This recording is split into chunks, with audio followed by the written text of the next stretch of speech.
This is Unit 7, Creating Resilient Communities, Part 2. This is your instructor, Dr. John Rennie. The unit objectives for this week is to determine goals and objectives for community resilience, explain plan development for community resilience, explain plan preparation, review, and approval, and to explain plan implementation and maintenance. In order not to get behind in this class, you should have completed all requirements for Units 1 through 5, and you should have completed the midterm exam this past week. The readings for this week is NIST chapters 4 through 9. The assessment for this week is on the forum. I want you to do something a little bit creative. I want you to create and post a PowerPoint video lecture, no more than 5 minutes, describing one or more tools that planners can draw upon to create resilient communities. I'm going to show you in the next slide on how you go about do that.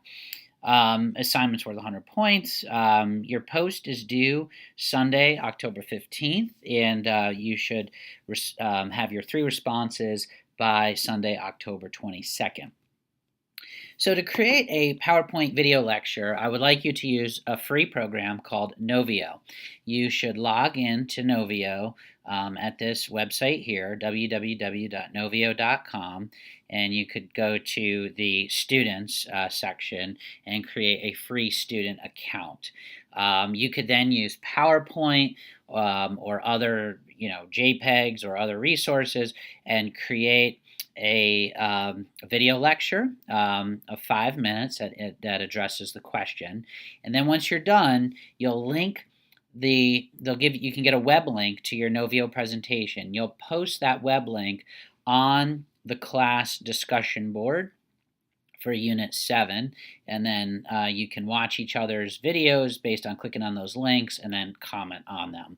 And again, please keep your presentations to under 5 minutes.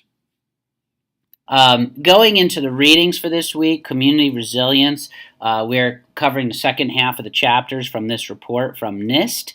And just to remind you about the 6-step process to planning for community resilience, number 1 is to form a collaborative planning team. Number 2 is to understand the situation. 3 is to determine goals and objectives. 4 is plan development. 5 is plan preparation and review and approval. And 6 is plan implementation and maintenance.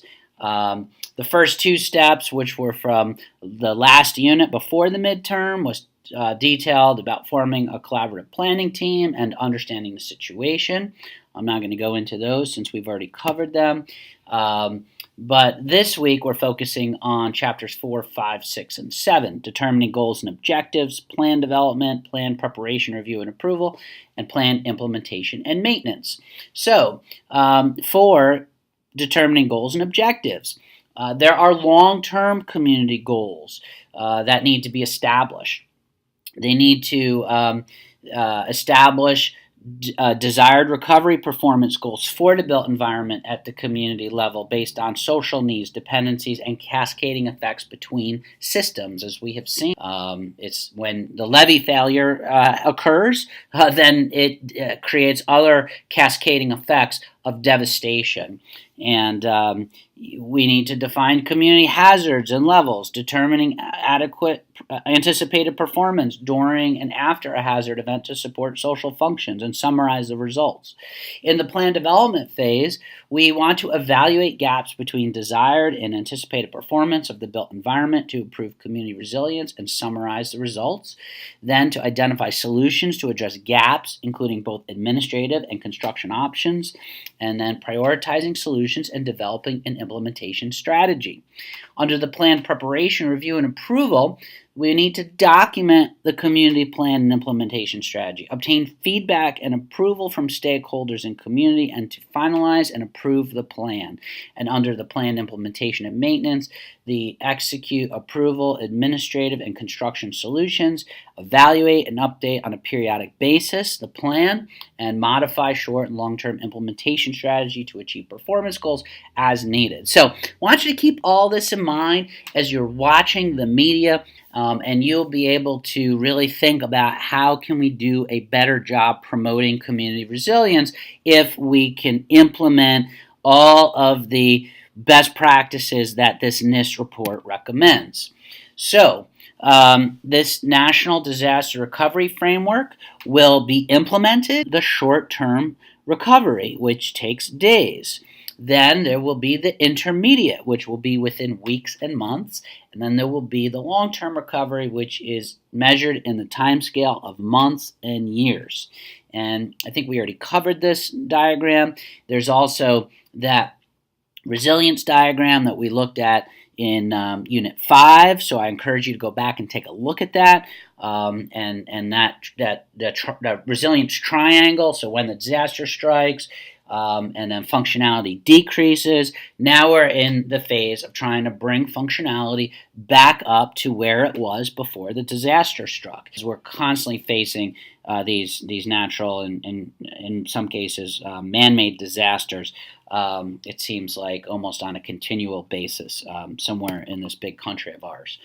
So this is from Chapter 4, performance level definitions for building clusters. So when you take a look at building facilities and infrastructure systems, they can be rated based on A, safe and operational, B, safe and usable during repair, C, safe and not usable, or D, unsafe, partial, or complete collapse. So this is a rating system that is used to take a look at the damage after a disaster, or even could be used pre-disaster to anticipate what sort of damage could occur using modeling capabilities. We do have the ability to model disaster and impacts, but certainly this is very much applicable to a post-disaster scenario of what we're experiencing now. And here are some sample assignment of building clusters by functional category and recovery phases. In the short term, critical facilities include disaster debris and recycling center, emergency operations centers, hospitals and essential healthcare facilities, and police and fire stations. And then also kind of in the short term under emergency housing, you have animal shelters. A point that I'd like to make is that Palm Beach County's shelters for animals filled up. So for human capacity. So humans can go to a shelter with their pets, but the animal shelters in Palm Beach County filled up. So that's a problem. I mean, the storm didn't hit us severely, but people may have chosen not to evacuate to the shelters in Palm Beach County because they were reporting before Hurricane Matthew struck that they filled up for human capacity. So people in vulnerable flood-prone areas may have said, I'm not leaving my pet behind, and I'm going to stay and take that chance because I don't want to leave my pet home alone. And that's a problem. That's something that we need to address in Palm Beach County.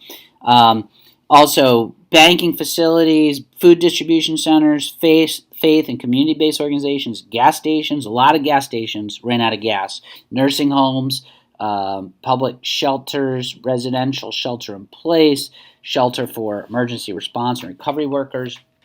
And then in the intermediate phase, we have housing, neighborhoods, and businesses, looking at all these different categories under that category. And then in the long-term community recovery, we have commercial and industrial businesses that need to come back, non-emergency city services, resilient landscape repair, redesign, reconstruction, repairs to domestic environment. That point is important because we can rebuild and recover, and even when we haven't really been devastated, we can make our water drainage, landscaping, our transportation infrastructure that ties in with water drainage and public lands and landscaping much more resilient to serve as water detention basins and to channel stormwater runoff into public areas that are not used as well, as opposed to flooding people's homes. And that this is very much a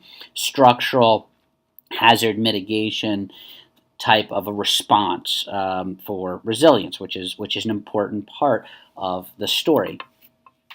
The plan development phase, planners need to evaluate gaps between desired and anticipated performance. They need to identify potential solutions to address gaps. That includes potential administrative solutions and potential construction solutions. And planners need to prioritize potential solutions and develop implementation strategy.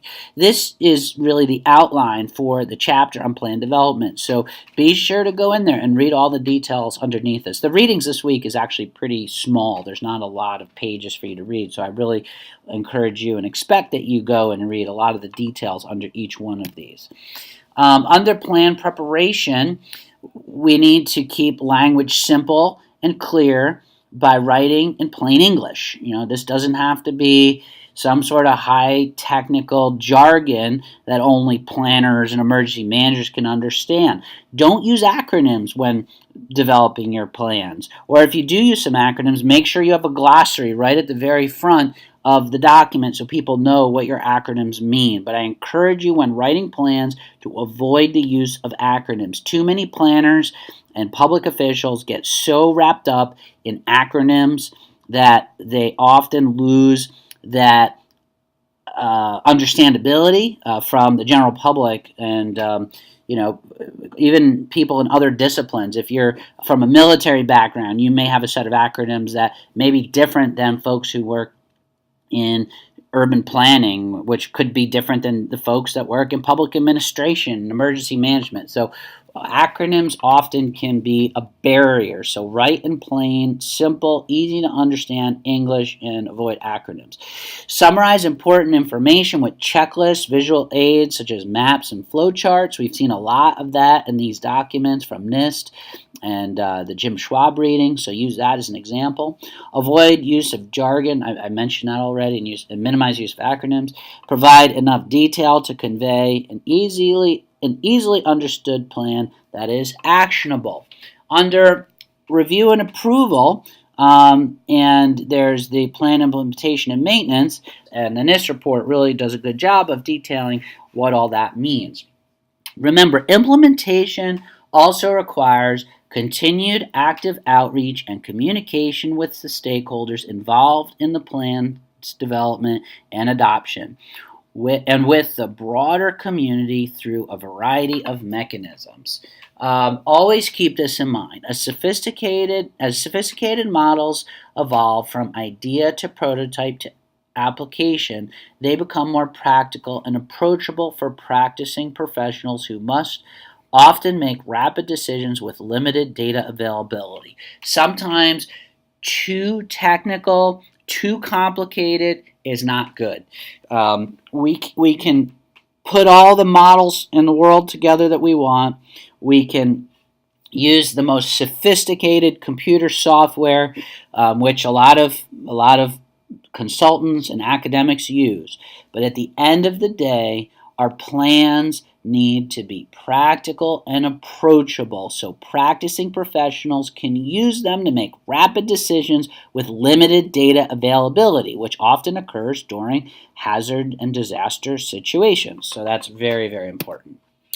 So with that, that's the end of the Unit 7 lecture. I want to thank you. Next unit is going to be Evacuation Planning Part 1.